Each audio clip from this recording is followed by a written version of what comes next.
A very good morning to all of you. Students, this is your Sonali Miss. As you all know, we are discussing chapter number 14, Why Do We Fall Ill? I hope बच्चे आपको previous lecture समझ आया होगा. जो भी हमने उसमें पढ़ा आपको क्लियर हुआ होगा. अगर कोई भी डाउट है उससे रिलेटेड तो वो आप डिस्कस कर सकते हो. ओके बच्चे. सो अब हमारा जो टॉपिक है वो है disease and it's causes. Okay.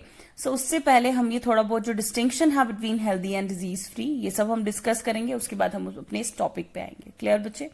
I hope आपको प्रीवियस टॉपिक जो हमने डिस्कस किया था पर्सनल और community issues okay for both for the matter of health वो सब हमने जो डिस्कस किया था आपको क्लियर हुआ होगा. क्लियर बच्चे. So let's start. If this is what we mean by health what do you mean by disease. तो जो भी हमने अबव पढ़ा अगर इसका मतलब हेल्थ होता है ठीक है it means a healthy for a healthy person जो भी हमने अभी कंडीशंस डिस्कस की थी अपने प्रीवियस लेक्चर में.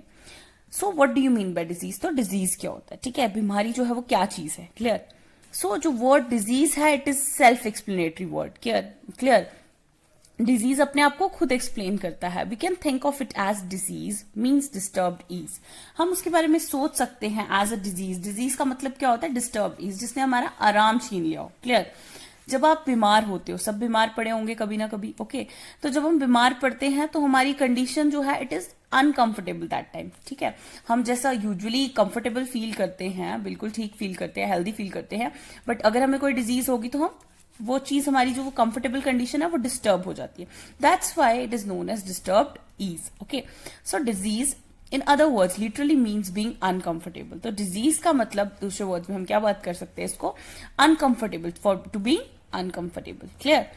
सो however the word is used in a more clear however the word is used in a more limited meaning. ठीक है. अब इस वर्ड को हम एक लिमिटेड मीनिंग तक ही रख सकते हैं. क्यों. जब भी हम डिजीज की बात करते हैं we can find a specific और particular cause for comfort discomfort. Okay. जब हम डिजीज की बात करें तो हमारे पास एक पर्टिकुलर कॉज होता है फॉर दैट डिस्कम्फर्ट. ठीक है. ये तो हम ऐसे यूजुअली इसकी मतलब लिमिटेड मीनिंग है इसका डिसीज का. डिसीज मतलब इसने हमारी ईज को डिस्टर्ब कर दिया. बट जब भी हम डिजीज की बात करते हैं it is that when we are talking about specific and particular cause of discomfort कि हमारे पास एक स्पेसिफिक या पर्टिकुलर कॉज है फॉर दैट डिस्कम्फर्ट. ओके बच्चे. सो फॉर एग्जाम्पल जब हम बात करते हैं that the person is suffering from diarrhoea without knowing exactly what has cause the loose motions. Clear. तो जैसे हम बात करते हैं कि जैसे किसी पर्सन को डायरिया हो गया लेकिन हम एग्जैक्टली उस टाइम ये बात नहीं कर रहे कि वो हमारे पास एग्जैक्ट कॉज क्या है उस प्रॉब्लम का. क्लियर. हमें उस टाइम एग्जैक्ट कॉज नहीं पता है बस हम यही बात करते हैं जब किसी को डायरिया हो गया हम बोलते हैं उसको क्या हो गया डिजीज हो गया मीन्स वो बीमार हो गया. क्लियर. तो एग्जैक्ट कॉज जो है वो हमें पता लगता है डिजीज में. डिजीज का एक पर्टिकुलर कॉज होता है. ओके. उस डिस्कम्फर्ट का कोई ना एक पर्टिकुलर कॉज होता है बट हम जब यूजुअली बात करते हैं तब हम जस्ट उसका प्रॉब्लम बताते हैं कि उसको diarrhoea he suffering from diarrhoea but हमें एग्जैक्ट कॉज नहीं पता होता. Clear. We can now easily see that it is possible to be in poor health without actually being suffering from a particular disease. ठीक है. तो हम easily ये चीज भी बोल सकते हैं कि हमारे पास ये पॉसिबल है पोअर हेल्थ में रहना without being actually suffering from any particular disease. अगर किसी को कोई भी पर्टिकुलर डिजीज ना भी हो फिर भी उसकी पोअर हेल्थ हो सकती है. फाइनली वो हम कैसे डिस्कस वो अभी हम डिस्कस करेंगे किन टर्म्स में हमारे पास एक पर्सन पोअर हेल्थ में हो सकता है अगर उसको डिजीज ना भी हो तब भी. Simply not being disease is not the same as being healthy. Okay. कि हमारे पास यहाँ पे सिंपली इन्होंने क्या बोला कि डिजीज ना होना इसका ये मतलब नहीं है कि कोई पर्सन हेल्दी है. क्यों. क्योंकि गुड हेल्थ अगर हम एक डांसर की बात करें उसके लिए गुड हेल्थ का मतलब क्या है कि वो हमारे पास अपनी बॉडी को स्ट्रेच कर पाएगा अपनी डिफिकल्ट और ग्रेसफुल पोजीशंस में डांस करते टाइम. और अगर वो ऐसा ना कर पाए तब वो हमारे पास गुड हेल्थ में नहीं है तब वो हेल्दी नहीं है क्योंकि कोई ना कोई प्रॉब्लम की वजह से ही वो ऐसा नहीं कर पा रहा होगा. ओके. अगर एक हेल्दी पर्सन है वो तो अपने डेली लाइफ की सारी एक्टिविटीज इजिली परफॉर्म कर सकता है हमने डिस्कस किया था. सो on the other hand good health for a musician अगर हम म्यूजिशियन की एग्जाम्पल लेकर बात करें तो म्यूजिशियन के लिए गुड हेल्थ क्या है कि उसके पास एक एनफ ब्रीदिंग कैपेसिटी होनी चाहिए उसके लंग्स में ताकि वो अपने नोट्स को कंट्रोल कर पाए. ओके. अपनी फ्लूट से. अगर वो ऐसा नहीं कर पा रहा है it means he is not in his good health. Okay. I hope आपको यहां तक क्लियर हो रहा है कि हमारे पास गुड हेल्थ का मतलब क्या है और हमारे पास डिजीज फ्री होने का क्या मतलब है।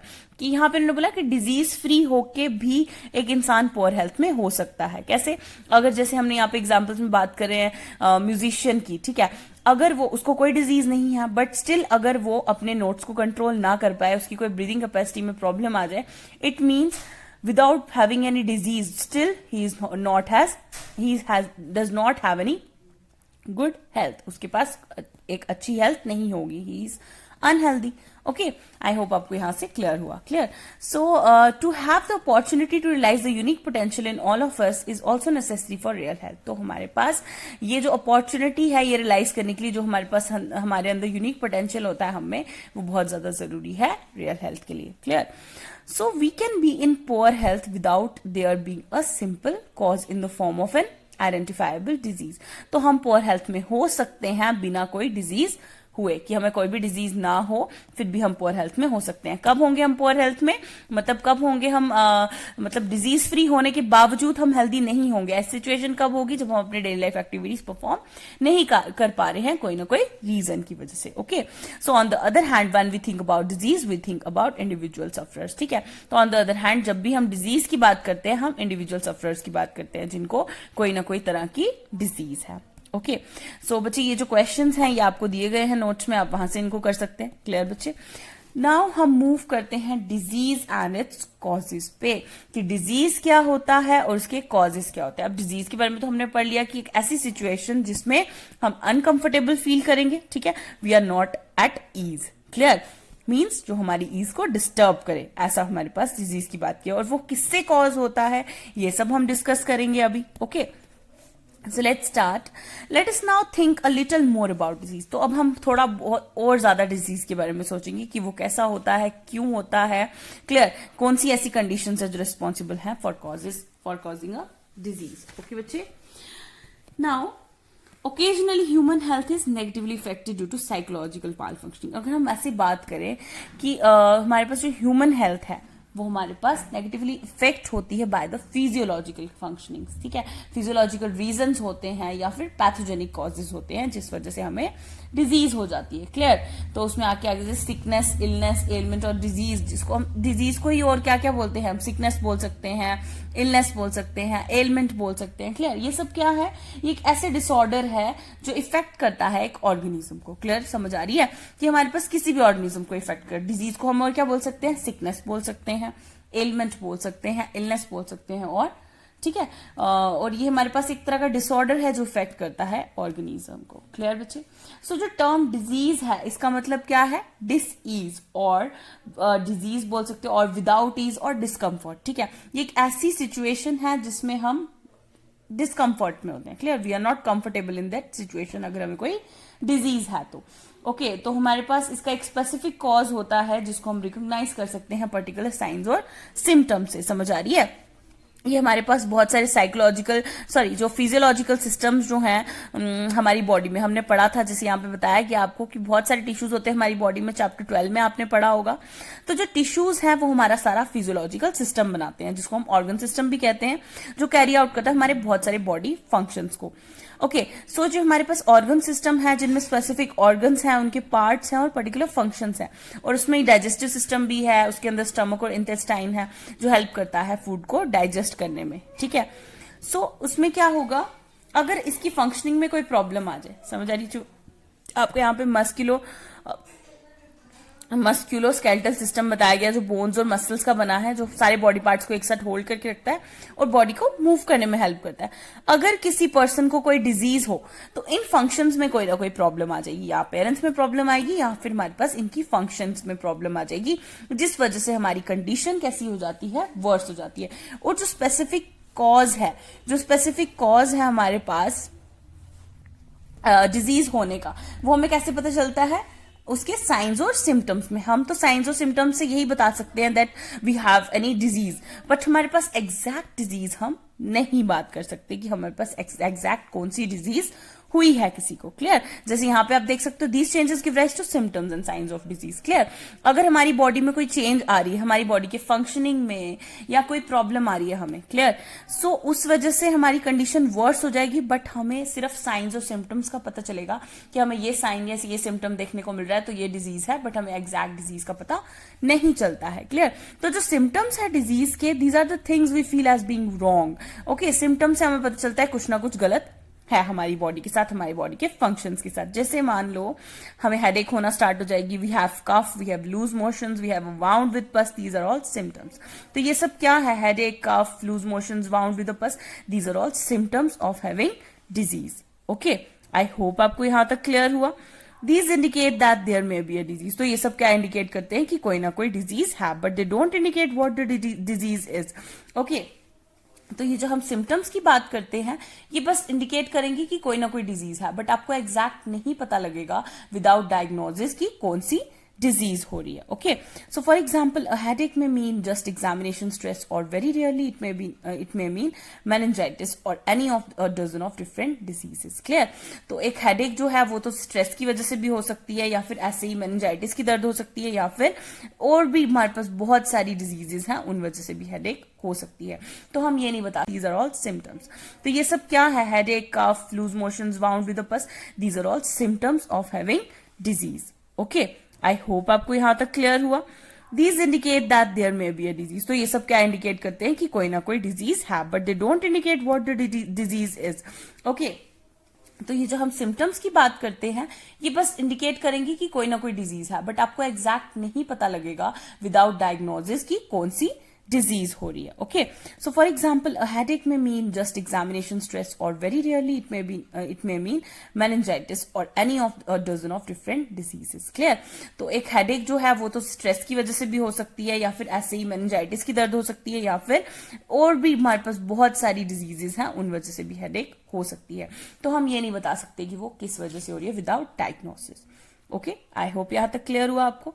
Now signs of diseases are what physicians will look for on the basis of symptoms. Sign will give a little more definite indication of the presence of a particular disease. Physicians will also get laboratory tests done to pinpoint the disease further.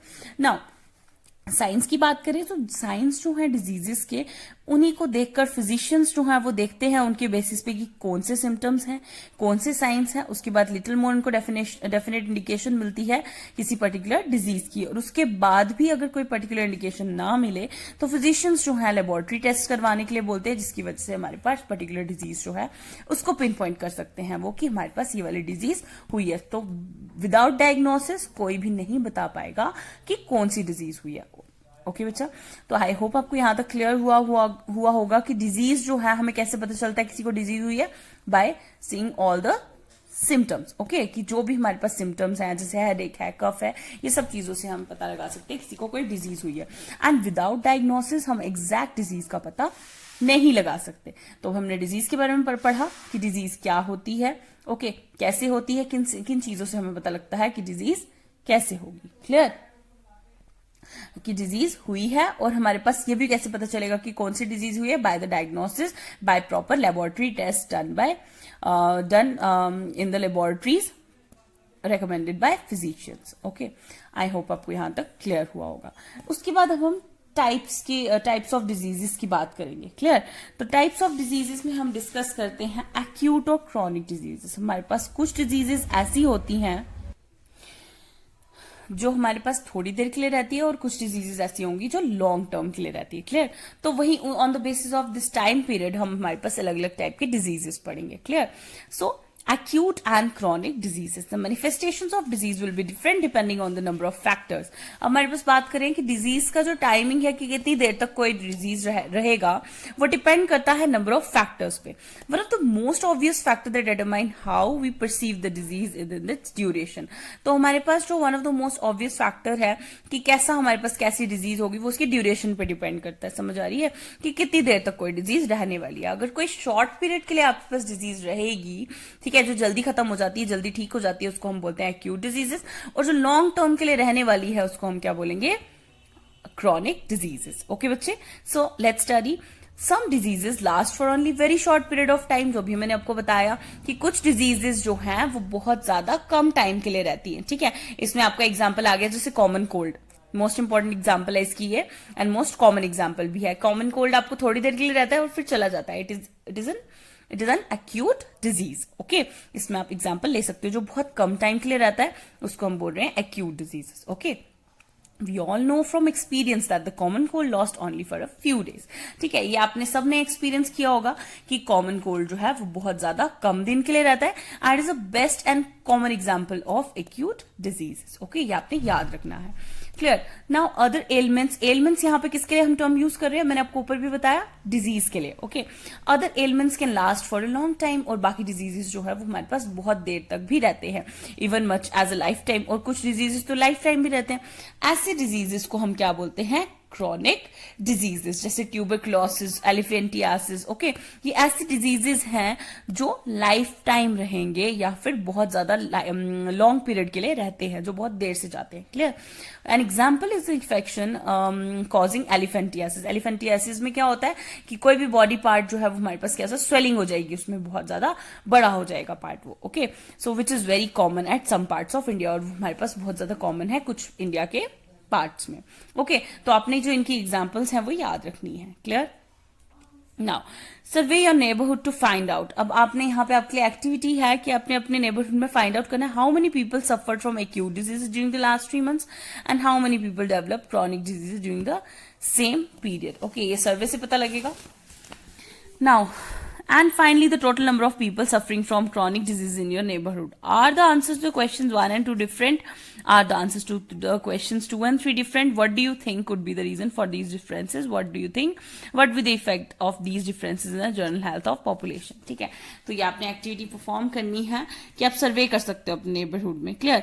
तो आप यहाँ पे जो इन्होंने बोला कि answers जो है फर्स्ट और सेकंड क्वेश्चन के, वो हमारे पास इन्होंने बोला क्या वो डिफरेंट है, ऑब्वियसली डिफरेंट होंगे, क्लियर। कुछ लोगों को एक्यूट डिजीज होगी, कुछ लोगों को क्रॉनिक डिजीज होगी, ठीक है। और उन्होंने बोला कि और जो आंसर्स हैं क्वेश्चन नंबर 2 and 3, ठीक है, उनके भी डिफरेंट होंगे, ठीक है। वहां पर उन्होंने बोला कि क्रॉनिक डिजीजेस जो है वो सेम पीरियड के लिए how many people develop chronic disease, वो भी हमारे पास डिफरेंट होंगे, सबको सेम तरह की प्रॉब्लम तो नहीं हो सकती ना, क्लियर। तो आप इनको आंसर कर सकते हो। Now chronic diseases and poor health, okay. अब हम यहाँ पर एक्यूट और क्रॉनिक में हमने डिफरेंस पता कर लिया कि एक्यूट डिजीजेस क्या होते हैं और क्रॉनिक डिजीजेस क्या होते हैं, ठीक है। उसकी एग्जाम्पल भी पढ़ी हमने। अब हम बात करने वाले हैं क्रॉनिक डिजीजेज और पुअर हेल्थ के बारे में, क्लियर। कि क्रॉनिक डिजीज मतलब बहुत देर तक रहती है ये डिजीज, और पुअर हेल्थ क्या होता है, क्लियर।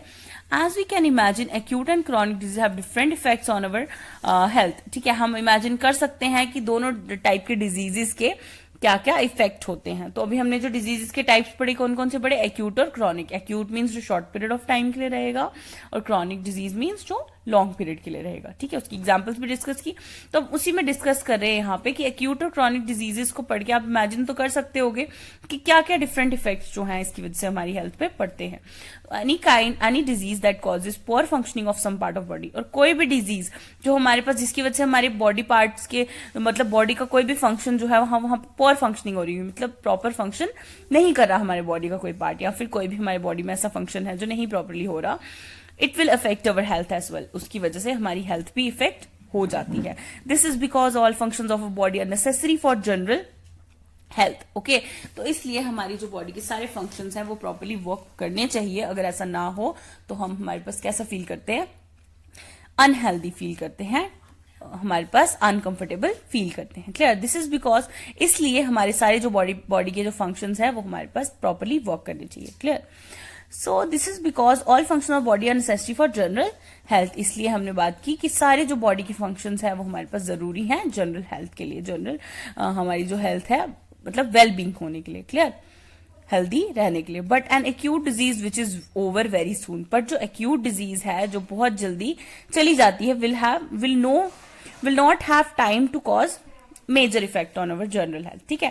तो एक्यूट डिजीज की जब हम बात करते हैं वो थोड़ी देर के लिए रहती है, तो उसकी वजह से हमारी बॉडी पे, हमारी हेल्थ पे इतना ज्यादा इफेक्ट नहीं पड़ता है, एज कंपेयर टू जब हम क्रॉनिक डिजीज की बात करें वो बहुत ज्यादा इफेक्ट करती है। क्यों? क्योंकि वो हमारी बॉडी में बहुत देर तक रहेगी और बहुत ज्यादा इफेक्ट करेगी हमारी बॉडी को, हमारी प्रॉपर फंक्शनिंग को। ठीक है, अगर कोई भी डिजीज किसी को हो तो प्रॉपर फंक्शनिंग नहीं हो पाती। क्लियर? तो जो भी इफेक्ट जो है क्रॉनिक डिजीज की वजह से ज्यादा होता है as compare to acute disease. Acute disease थोड़ी देर के लिए हमारी बॉडी को इफेक्ट करेगी, बट जो क्रॉनिक डिजीज है वो बहुत ज्यादा देर के लिए इफेक्ट करती है।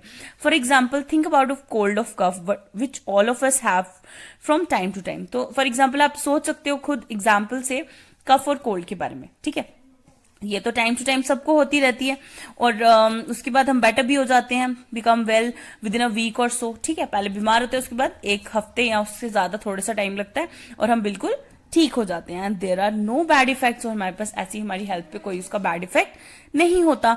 We do not lose weight, we do not become short of breath, we do not feel any unhealthiness. Okay, तो इसमें यहाँ पे बात की है कि हमारे पास हम बिल्कुल ठीक रहते हैं, हमारे लिए कोई भी ऐसी ज्यादा प्रॉब्लम हमें नहीं फेस करनी पड़ती ड्यू टू एक्यूट डिजीज।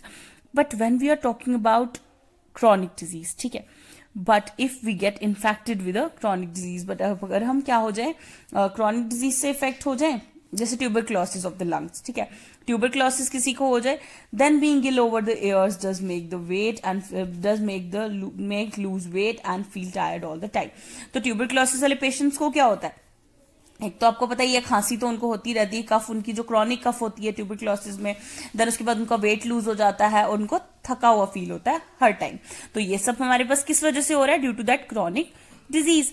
तो आप यहां से अंदाजा लगा सकते हो, आप इमेजिन कर सकते हो कि क्या डिफरेंस है इन टू टाइप्स ऑफ डिजीज में और इनके आफ्टर इफेक्ट। बट स्टूडेंट्स आप यहाँ पे देख सकते हो, अगर हमें कौन सा इन्फेक्शन हो, क्रॉनिक डिजीज हो किसी को, ठीक है, तो उसकी वजह से क्या होता है, जैसे आपने एग्जांपल अभी पढ़ी ट्यूबरक्लोसिस, अगर वो हो जाए तो उसकी वजह से इलनेस जो है वो बहुत ज्यादा देर तक रहती है, फॉर ईयर्स। ठीक है, उसकी वजह से बॉडी का जो वेट है वो भी लूज होगा, उसके बाद टायर्ड फील होता है ऐसे पेशेंट्स को ऑल द टाइम। सो ये हमारे पास आप डिफरेंस यहां से इमेजिन कर सकते हो कि एक्यूट डिजीज से कैसी इलनेस होती है और क्रॉनिक डिजीज से कैसी इलनेस कॉज होगी। क्लियर? तो आपने यहां पे क्या देखा कि जो एक्यूट डिजीज है वो बहुत कम टाइम के लिए रहती है और उसके साथ आपकी बॉडी को इतना ज्यादा कोई इफेक्ट नहीं होता। But then we are talking about chronic disease, तो क्रॉनिक डिजीज में बॉडी को बहुत ज्यादा इफेक्ट होता है और ये हमारे पास लॉन्ग टर्म डिजीज है। It last for long time. Clear? Even for years और even for life time. Clear?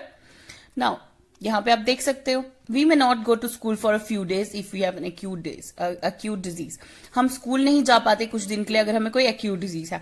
But अगर किसी को क्रॉनिक डिजीज है तो इसलिए बहुत ज्यादा डिफिकल्टी आ जाती है उसको फॉलो करना, दैट कि हमारे पास बहुत सारे ऐसे दिन होंगे जो आप जिस टाइम स्कूल अटेंड नहीं कर पाओगे, तो आपके लिए बहुत ज्यादा डिफरेंट हो जाएगा to cope up with all that जो आपके स्कूल में पढ़ाया जाता है, उसके साथ कैसे आप बिल्कुल इतने दिन का पढ़ोगे। And reduce our ability to learn. ठीक है, एक तो जो पढ़ाया जाता है वो नहीं आप फॉलो कर सकते प्रॉपरली, डिफिकल्टी आ जाती है, उसके बाद आपकी जो एबिलिटी होती है लर्न करने की वो भी कम हो जाती है due to chronic disease, because आपको all the time tired feel होगा, वीक फील होगा। क्लियर? तो क्रॉनिक डिजीज के ये सारे इफेक्ट्स हैं जो आपके ऊपर पड़ेंगे। Clear? So in other words we are likely to be prolong general poor health. Fine, if we have a chronic disease, तो हम यहाँ पे क्या बता सकते हैं कि हमारी कैसी हेल्थ होगी? Prolong general poor health. It means बहुत देर तक आपकी जो हेल्थ है वो पुअर रहेगी, मीन्स वीक रहेगी बिकॉज ऑफ क्रॉनिक डिजीज। अगर किसी को क्रॉनिक डिजीज होगा तो बहुत देर तक उसकी जो हेल्थ है वो कैसी रहेगी? जनरल हेल्थ पुअर रहेगी। Clear? So chronic disease therefore have a very drastic long-term effects on people's health as compared to acute diseases. तो यहां से हमें क्या पता लग गया कि chronic diseases जो हैं वो बहुत ज्यादा उनका drastic long-term effect होता है ह्यूमन बीइंग की बॉडी पे या लोगों पे, जो लोग होते हैं जिनको ये chronic diseases होते हैं उनकी बॉडी पे as compared to acute diseases. Okay. I hope बच्चे आपको यहां तक क्लियर हुआ। क्या पढ़ा हमने आज? डिजीज के बारे में पढ़ा, उसकी कॉजेज के बारे में पढ़ा कि कैसे कॉज होता है डिजीज। ओके, हमने डिजीज की टाइप्स के बारे में पढ़ा, एक्यूट और क्रॉनिक डिजीजेस के बारे में। ओके, और हमने ये सब पढ़ा कि डिजीज जो है वो कैसे पता चलता है कि किसी को कोई डिजीज है? Clear, due to its symptoms. और सिम्टम्स जो है हमारे पास, उनसे हम ये पता लगा सकते हैं कि डिजीज कौन सी है। नो डाउट हम पता लगा सकते हैं, बट जो प्रॉपर डायग्नोसिस है उसके बाद ही जो फिजिशियंस हैं वो हमें बताते हैं कि कौन सी डिजीज है। क्लियर, लेबोरेटरी टेस्ट के बाद। सिम्टम्स जो है वो हमारे पास मोस्ट ऑफ द डिजीजेस के सिम्टम्स हमें लग सकते हैं वो। क्लियर, जैसे एग्जांपल दी थी आपको हेडेक की, कि हेडेक भी बहुत सारे रीजंस की वजह से हो सकती है। तो आई होप स्टूडेंट्स आपको ये टॉपिक क्लियर हुआ होगा। अब अपने फर्दर इसी टॉपिक में हम डिस्कस करेंगे कॉजेज ऑफ डिजीजेस, अब क्या रीजंस है जिसकी वजह से डिजीज होते हैं, और फर्दर हम कुछ टाइप्स के बारे में पढ़ेंगे। ओके, सो आज के लेक्चर में हम यहीं तक रखते हैं। अगर आपको कोई भी डाउट होगा इससे रिलेटेड तो आप डिस्कस कर सकते हो। Thank you students, have a nice day.